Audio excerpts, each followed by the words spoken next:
Salut à toi cher humain et bienvenue sur Gaming News Planet. Aujourd'hui, 2 news.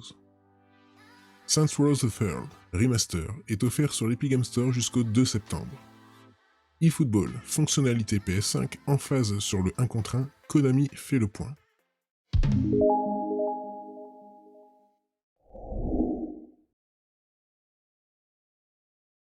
On se retrouve sur Actu Gaming. Si la découverte du prochain Saints Row sous la forme d'un reboot vous a donné envie de découvrir la série ou de replonger dans les grandes heures de gloire de la saga, Epic Games vous propose une offre limitée à ne pas manquer. Habitué à offrir des jeux toutes les semaines, l'Epic Games Store ajoute aujourd'hui un nouveau jeu gratuit à son offre, Saints Row the Third Remaster. Un nouveau jeu à récupérer gratuitement. Le remaster du 3e épisode est en ce moment même gratuit sur l'Epic Games Store. Tout ce qu'il faut faire pour le récupérer gratuitement et définitivement, c'est de l'ajouter à votre bibliothèque, sans rien dépenser. Vous avez cependant jusqu'au 2 septembre à 17h pour profiter de cette offre exceptionnelle. Saints Row the Third Remaster offre un lifting au 3e opus avec la présence de tous les DLC directement inclus dans le jeu et des graphismes revus à la hausse. On se retrouve sur jeuxvideo.com. À la fin juillet, Konami a opéré un rebranding total de sa simulation de football. Pro Evolution Soccer laissait sa place à eFootball, un jeu gratuit qui intégrera du contenu régulièrement au gré des mises à jour.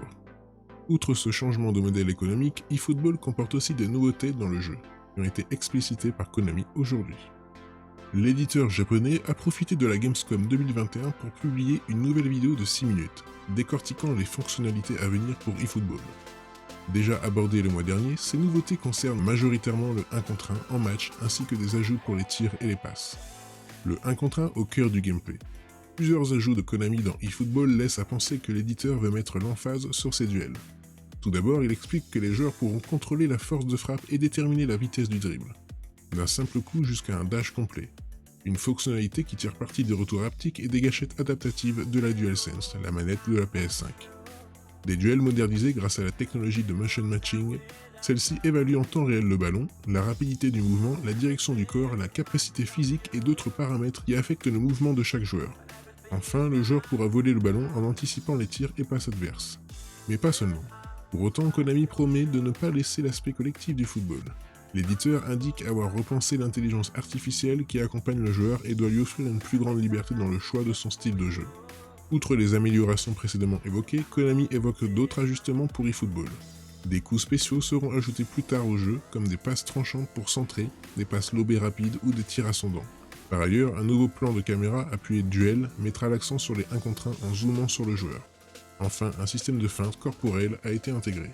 Malgré la vidéo de gameplay riche en informations, Konami n'a pas affiné la date de sortie de eFootball. Ce dernier est toujours attendu cet automne sur PS5, PS4, Xbox Series XS, Xbox One, Windows 10 et PC sur Steam, tandis que des versions iOS et Android seront disponibles par la suite. Néanmoins, Konami indique dévoiler davantage d'informations concernant notamment les modes de jeu, les licences, les versions mobiles et la date de sortie au mois de septembre. Et voilà, c'est la fin de cette vidéo, j'espère qu'elle vous aura plu. Si c'est le cas, n'oublie pas de mettre un like, de t'abonner, d'activer la petite cloche et de me suivre sur Twitter. Et moi je te dis à la prochaine, cher humain.